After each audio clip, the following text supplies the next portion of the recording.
पंजाब केसरी में आप सबका स्वागत है। मैं हूं चंद्रशेखर धरनी। आदमपुर के चुनाव परिणाम आ चुके हैं और जिस प्रकार से भव्य बिश्नोई ने वहां पर जीत हासिल की है, निसंदेह बीजेपी ने आदमपुर के अंदर अपना परचम लहराया है। बीजेपी के प्रदेशाध्यक्ष ओम प्रकाश धनखड़ जी जो आज चंडीगढ़ में मौजूद हैं, इनसे बातचीत करेंगे।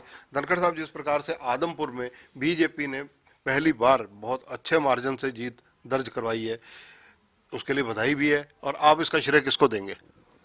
देखिए, सबसे पहले तो मैं आदमपुर की जनता को श्रेय दूंगा कि उन्होंने भारतीय जनता पार्टी के पक्ष में मतदान किया, विकास के पक्ष में मतदान किया, मोदी जी और मनोहर लाल जी की नीतियों के पक्ष में मतदान किया। दूसरा श्रेय मैं कार्यकर्ताओं की टीम को दूंगा, जिन्होंने दिन रात वहाँ मेहनत की और दिवाली का त्यौहार भी वहीं मनाया। 1 महीने तक वो उस क्षेत्र में लगे रहे। तीसरा जो मैं धन्यवाद दूंगा, हमारी जो मैनेजरियल टीम थी, जिसमें दलाल साहब थे, कृष्णलाल पवार थे, सुरेंद्र आर्य थे, गंगवा जी थे, कमल गुप्ता जी थे, विनोद बिहाना जी थे, दूड़ा राम जी थे, वेदपाल जी एडवोकेट हमारे महामंत्री, इन सब लोगों ने भी वहाँ बहुत अच्छी मैनेजमेंट किया। कैप्टन भूपेंद्र हमारे जिला अध्यक्ष थे, मनीष ग्रोवर हमारे जिला प्रभारी थे। तो अच्छी मेहनत के साथ इन लोगों ने वहाँ मैनेजमेंट किया। इस टीम को मैं बधाई देना चाहूँगा। और सबसे अच्छी बात यह है कि जो आपके सवाल में एक छुपा हुआ सवाल था, उसका भी मैं उत्तर देना चाहूँगा कि पहली बार कमल खिला। देखिए, भारतीय जनता पार्टी बहुत वर्षों तक हरियाणा में एक छोटी पार्टी थी। हम साझीदार होकर सरकारों में आते थे। पहली बार हम 2014 में अपने बलबूते पर सरकार में आए। बहुत स्थानों पर हम लोग 47 स्थानों पर विजयी हुए, लेकिन जो बड़े बड़े गढ़ थे वो नहीं टूटे थे। उसमें से गढ़ अब टूट रहे हैं और टूटकर हमारे साथ आ रहे हैं। और इसके टूटने का या बिखराव का जो बीज है, वो कांग्रेस की नीतियों में छुपा हुआ है। उसका मैं जिक्र करना चाहूँगा कि कांग्रेस ने जो नया डिजाइन अपनाया है, उस डिजाइन का ही परिणाम ये है कि राव इंद्रजीत सिंह जी हमारे साथ आ गए थे, चौधरी वीरेंद्र सिंह हमारे साथ आ गए थे, इधर रणजीत सिंह जी हमारे साथ आए, अब कुलदीप बिश्नोई भी हमारे साथ आ गए। सांसदों की बात करूं तो धर्मवीर जी, रमेश कौशिक जी हमारे साथ आ गए थे। तो ये सारे साथ आने से ये क्यों आए साथ? क्योंकि कांग्रेस में इन सबको एक असहजता महसूस हुई। कांग्रेस जिस रास्ते पर जा रही है, जिस तरह से सिकुड़ रही है, कांग्रेस ने जो डिजाइन अपनाया है, जो एक अध्यक्ष को लठिया के बाहर निकाला और एक अध्यक्ष को टीम ही नहीं बनाने दी। मतलब मैं ये समझ सकता हूँ कि कोई प्रदेश अध्यक्ष बना और उसको अपनी टीम ही नहीं बनाने दी जाए। तो ऐसी जो स्थितियाँ उत्पन्न की, उसके कारण से कांग्रेस छोड़कर लोग भारतीय जनता पार्टी की तरफ आए और भारतीय जनता पार्टी ने उनको ससम्मान और बिल्कुल ऐसे मान के कि इसे हमारे कैडर का हिस्सा है। भव्य का चुनाव भी बीजेपी ने ऐसे लड़ा कि जैसे बीजेपी के पुराने कैडर के किसी कार्यकर्ता के लिए लड़ते हैं। तो उस तरह से सबको साथ लेकर चलने की जो हम बात कहते हैं, सबका साथ, सबका विश्वास, सबका विकास, उसको चरितार्थ करते हैं हम। इसलिए सब लोग भारतीय जनता पार्टी के साथ आ रहे हैं और हरियाणा का नक्शा जो है बदल रहा है, वो भगवा होता जा रहा है। और 2024 भी अब ये लक्ष्य सामने है कि उस नक्शे में भगवा चिन्ह अधिक दिखाई देंगे। 90 में से अधिक सीटें अब भगवा की तरफ होंगे। हरियाणा के लालों का इतिहास रहा है। भजन लाल, बंसीलाल, देवीलाल, ये कभी मुख्यमंत्री के पद के दावेदार हुआ करते थे। संघर्ष इनका आपस में चला करता था कि कौन बनेगा।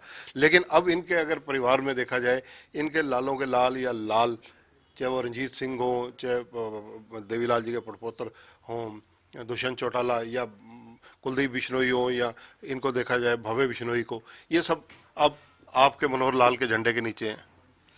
देखिए, हर नेतृत्व का एक अपना काल रहता है।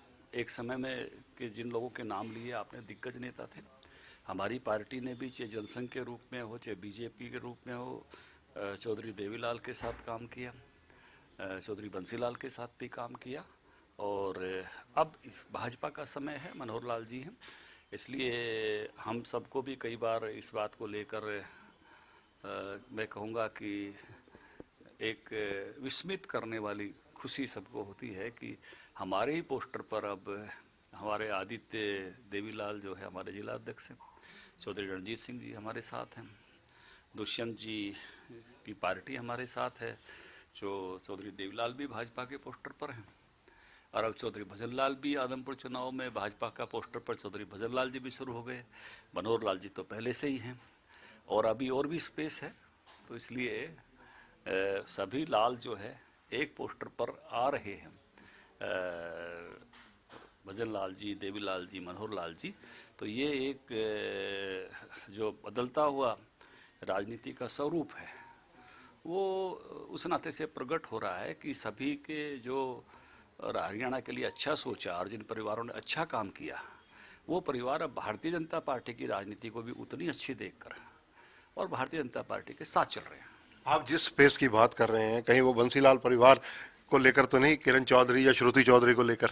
नहीं, अभी किरण जी ने, सरुति जी ने अध्यक्ष के पास कोई ऐसी मैं कहूँगा कि इच्छा नहीं जाहिर की है। जब इच्छा जाहिर करेंगे तो जरूर मैं बताऊंगा। आदमपुर चुनावों को लेकर मैं सबसे पहले आपकी राजनीतिक टिप्पणी इस मुद्दे पर जरूर चाहूंगा, क्योंकि भूपिंदर सिंह हुड्डा और दीपेंद्र हुड्डा पूरा जिसको कहते हैं सिर धड़ की बाजी लगाकर लगे हुए थे। ऐसा भूपेंद्र सिंह हुड्डा और दीपेंद्र हुड्डा जो है वो जिस तरह का राजनीतिक डिजाइन मैंने कहा वहाँ बन रहा है, कांग्रेस के बाकी सारे दिग्गज अगर साथ आते तो कांग्रेस का चुनाव शायद कुछ और होता। और ये जो कांग्रेस में ऐसी स्थिति बनी है, जैसे मैंने कहा कि सब लोग सने सने करके दूर होते जा रहे हैं, तो कांग्रेस की, मैं एक समय कांग्रेस की प्रशंसा इसलिए करता रहा हूँ कि कांग्रेस ने बड़े बड़े दिग्गज नेताओं को एक साथ लेकर चलने का सामर्थ्य था। अब वो सामर्थ्य उनका घट रहा है। कहीं रणदीप सुरजेवाला या इनके पिताजी शमशेर सिंह जी होते थे, कहीं वीरेंद्र जी का परिवार होता था, कहीं बंसीलाल जी की फैमिली थी, इधर भूपेंद्र सिंह जी हुड्डा आ गए थे, सैलजा का परिवार, उनके पिताजी दलवीर सिंह जी, ये सब एक बहुत सारे ऐसे हरियाणा भर में कई सारे नेता होते, भजन लाल जी होते थे, बंसीलाल जी होते थे, बहुत सारे नेताओं को साथ लेकर चलने का सामर्थ्य कांग्रेस पार्टी में रहा। अब वो सामर्थ्य सुकड़ रहा है और उस सुकड़ने में मैंने प्रारंभ में जिस बात का जिक्र किया कि जो डिजाइन बना है, कांग्रेस के बाकी लोगों को आए नहीं प्रचार करने या ऐसा माहौल नहीं छोड़ा कि वो आए। जिस प्रकार से ये सवाल यही है कांग्रेस का, ये इसी डिजाइन की मैंने बात की कि कांग्रेस जिस रास्ते पर जा रही है वो सिकुड़ रहा है। सवाल यहाँ नहीं है, सवाल आए नहीं यहाँ नहीं है, कुलदीप जी कांग्रेस से बाहर क्यों आए? कांग्रेस ऐसी स्थितियां उत्पन्न कर रही है कि उनके बड़े दिग्गज लोग अब वहां असहज महसूस कर रहे हैं, इसलिए वो हमारे साथ आए और अनेक लोग और असहज महसूस कर रहे हैं। यही कांग्रेस की जो है वर्तमान राजनीति का डिजाइन है और यही कांग्रेस की जो मैं कहूँगा जो परिणति हो रही है। कांग्रेस जो नीचे जा रही है, ना तो वो ऊपर संभाल पा रही है अपने लीडर्स को, ना वो प्रदेश में संभाल पा रही है। तो ये जो डिजाइन कांग्रेस का बन रहा है, इसके कारण से कांग्रेस सने सने जो है वो नीचे की तरफ जा रही है। सुरजेवाला, किरण चौधरी जैसे नेताओं की अनदेखी जिस प्रकार कांग्रेस में चली रही है, ये आप भी जिक्र कर रहे हैं, आने वाले 2024 के चुनावों में क्योंकि भूपिंदर सिंह हुड्डा, उदय भान जी यही कांग्रेस का नेतृत्व करेंगे जैसे लग रहा है, तो बीजेपी के लिए कितनी बड़ी चुनौती कांग्रेस रह सकती है? अच्छा, कांग्रेस तो अभी मैंने कहा खुद के लिए चुनौती है।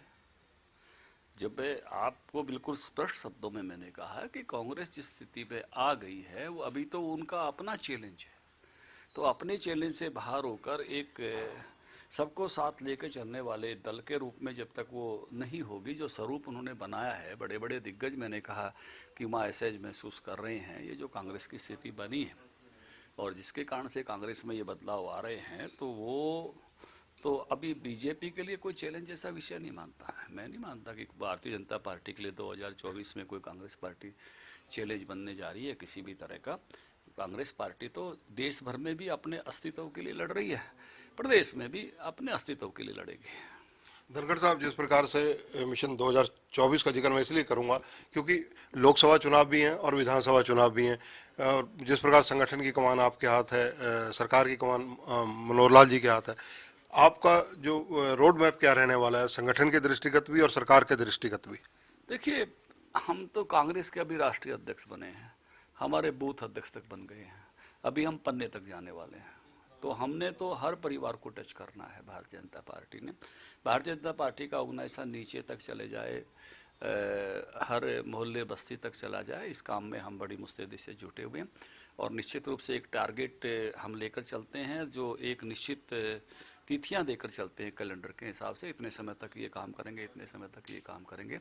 तो भारतीय जनता पार्टी तो क्रमबद्ध रूप से अपनी गतिविधि को उसी प्रकार से चलाई हुई है कि संगठनात्मक संरचना हमारी गांव-गांव है, बूथ-बूथ है, पन्ना-पन्ना जानी है।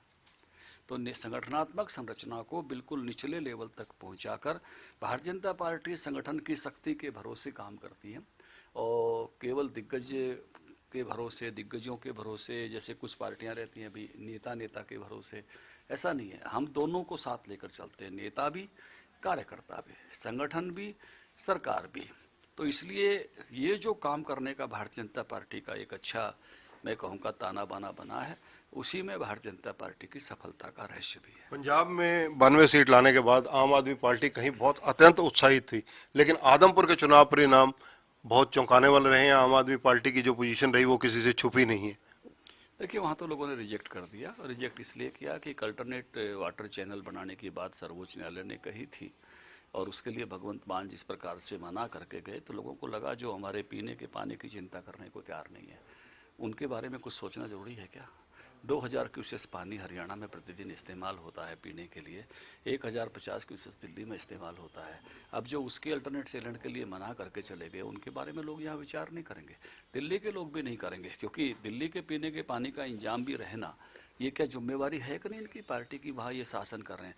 और अब तो ऐसी स्थिति हो गई है कि पंजाब के लोग उल्टे चिंता करने लग रहे हैं कि इस सरकार में हम सुरक्षित हैं कि या नहीं, ये सरकार हमको सुरक्षा दे पाएगी कि नहीं पाएगी। पिछले दिनों की घटनाओं से पूरा पंजाब चिंतित हो गया है, पंजाब की जनता चिंतित हो गई है कि ये असमर्थ शासन है जो सुरक्षा देने में जो है सक्षम नहीं है। इसलिए अब तो आगे आने वाली बात तो क्या कर रहे हो आप, कैसे इनका टाइम पूरा हो, लोग इसकी चिंता में आ गए हैं। दिल्ली जहाँ पोल्यूशन से परेशान है, यहाँ कानून व्यवस्था से लोग परेशान हैं, या इस प्रकार की गतिविधियों से परेशान है जिसमें जीवन सुरक्षित नहीं रहे। इसलिए आम आदमी पार्टी में तो जो लोग कुछ दिन पहले, हमारे सामने की बातें हैं साहब, कुछ दिन पहले भ्रष्टाचार खत्म करने का नारा लगा के आए थे सरकारों में, अब वो भ्रष्टाचार के कारणों से जेल जा रहे हैं। उनकी सरकारों के मंत्री भ्रष्टाचार के कारण से जेलों में हैं।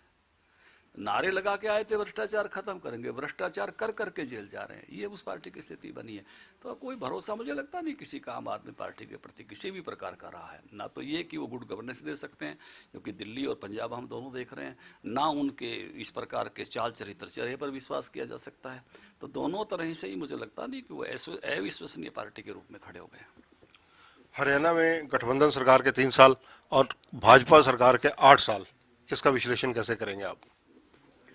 देखिए, लगातार काम किया है सरकार ने और बहुत सारे बड़े बदलाव किए हैं, चाहे केंद्र की सरकार की नीतियों का इम्प्लीमेंटेशन हो और चाहे राज्य सरकार की कुछ अपनी पहले हो।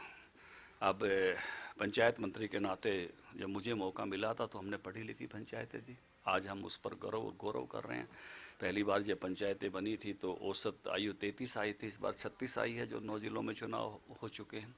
ये बड़ा बदलाव है, बड़ी भारी साइलेंट क्रांति है। फसलों की खरीद सब राज्यों में हम अग्रणी हैं, भावांतर भरपाई देने वाले राज्य हम हैं। किसान को जोखिम फ्री करने में सबसे बड़ा स्टेप हमने उठाए हैं, चाहे वो फसल बीमा हो, चाहे आपदा प्रबंधन का पैसा हो, चाहे भावांतर भरपाई हो, चाहे पशु बीमा हो, ऑनलाइन नौकरियां और ऑनलाइन जो है ट्रांसफ़र, मेरिट पर नौकरियां बिल्कुल, और ऑनलाइन ट्रांसफ़र, इस पर भी सरकार ने एक आइकॉनिक पहल की है। तो बहुत सारे क्षेत्रों का ऐसा बदलाव है जो नई चीज़ों में कैसे हम अपना बेस्ट दे सकें, इसके लिए लगातार 8 वर्षों में काम किया है। गरीबों को नीचे तक कैसे उनके जीवन को उत्थान किया जाए, इसके लिए जो परिवार पहचान पत्र लेकर आए कि उसके कारण से आखिरी लेवल पर जो अंत्योदय दीनदयाल उपाध्याय का है उसके कारण से बदल कर सकें। तो इसलिए 8 वर्षों की बहुत सारी ऐसी उपलब्धियां हैं जो लोगों तक नीचे तक गई हैं। केंद्र का इम्प्लीमेंटेशन की बात कहूँ तो पूरा हरियाणा अब खुले में शौच मुक्त है, हर घर में रसोई गैस है, हर घर में नल से जल है, बड़े बदलाव हो रहे हैं। धनखड़ साहब, बीजेपी और जेजेपी दोनों अलग अलग राजनीतिक दल हैं, दोनों अलग अलग पिछले भी चुनाव लड़े थे। अब जेजेपी के नेताओं की, कार्यकर्ताओं की जैसे महत्वाकांक्षा नजर आती है कि मुख्यमंत्री अगर उनका हो तो बहुत सारे काम हो सके। निसंदेह अगले चुनावों पर भी क्योंकि 2024 के लिए क्या प्रारूप रहता है ये अभी तो भविष्य के घर में है, लेकिन लोगों में ये अटकलें क्यों लगती हैं कि जेजेपी कहीं ना कहीं जो मुख्यमंत्री के पद की तरफ देखती है तो उनकी महत्वाकांक्षा काफी बड़ी हुई है। देखिए, किसी भी दल को अपने विचार रखने का, अपने सपने देखने का, अपनी बातें रखने का हर एक दल को हक है। जेजेपी को भी हक है, बीजेपी को भी हक है। हर दल अपनी अपनी बातें रखता है, नेचुरल रूप से रखता है। इसमें कोई किसी अतिरंजना के रूप में इसको नहीं लेना चाहिए। गठबंधन है हमारा, और गठबंधन है 2024 तक मिलकर अच्छे से सरकार चला रहे हैं। जैसे कहा आपने, आगे की बातें भविष्य के गर्भ में है, तो जब भविष्य में इन विषयों पर विचार होगा तो जो विचार होगा वो आपके सामने रखेंगे। तो उस नाते से अच्छे से गठबंधन चल रहा है और अच्छे से गठबंधन के साथ ही काम कर रहे हैं। हिमाचल प्रदेश में आपने हरियाणा के कई विधायकों की, कई कार्यकर्ताओं की ड्यूटियां भी लगाई हुई हैं। आप भी क्या आने वाले दिनों में हिमाचल जाएंगे? मैं अभी 2 दिन हिमाचल में होकर आया हूँ। कल ही आया हूँ मैं। आदमपुर चुनाव विजयी हुए, इसलिए कार्यकर्ताओं के बीच में आना इसलिए लौटा हूँ मैं। और निश्चित रूप से हमारी बड़ी टीमें जो है, हमारी टीम में चंबा से लेकर कांगड़ा में भी और बिलासपुर में भी, हमीरपुर में भी, पंजाब, इसमें हिमाचल के अनेक क्षेत्रों में हमारी टीमें जो भी पंजाब के साथ लगते हुए इलाके हैं उनमें भी, हरियाणा के साथ लगते हुए इलाके हैं उनमें भी बड़ी उसके साथ लगी हुई है। और ये विजय श्री जो है इस बार भारतीय जनता पार्टी को वहाँ मिलेगी। सभी प्रमुख नेता लोग वो जो है वहाँ ड्यूटियों पर तैनात हैं। धनखड़ साहब, आखिरी सवाल, जिस प्रकार से 2019 के जब विधानसभा चुनाव हुए बीजेपी ने अपना एक संकल्प पत्र जारी किया था, उस संकल्प पत्र की अगर बात करें, आप एनालिसिस करते रहते होंगे अवश्य, क्योंकि आप कुशल राजनीतिज्ञ भी हैं, पहले मंत्री भी रहे हैं, अब संगठन के प्रमुख हैं, तो इस नाते कि कितनी चीजें पूरी होगी और कितनी चीजें बैलेंस? जब चौथा साल आएगा तो आपको हिसाब देंगे। हम उस पार्टी में से हैं जो हिसाब देकर जाया करते हैं। जब 5वें साल में वोट मांगने जाएंगे चौथा साल पूरा करके, तो हिसाब लेकर जाएंगे और आपको भी पूरा विवरण देकर जाएंगे कि ये था और ये हुआ। अभी तक की तरक्की की चर्चा मैंने इन 3 वर्षों की या पिछले 8 वर्षों की आपके सामने इससे पहले सवाल के जवाब में की है। धन्यवाद। तो ये हैं ओम प्रकाश धनखड़, बीजेपी के प्रदेशाध्यक्ष हैं। बहुत स्पष्ट कई बातों में 4 साल पूरे होने को जब आएंगे तो सब चीजें जो संकल्प पत्र में थी, क्या क्या पूरा हो गया, वो सब सार्वजनिक रूप से जनता को भी बताया जाएगा और मीडिया को भी बताया जाएगा।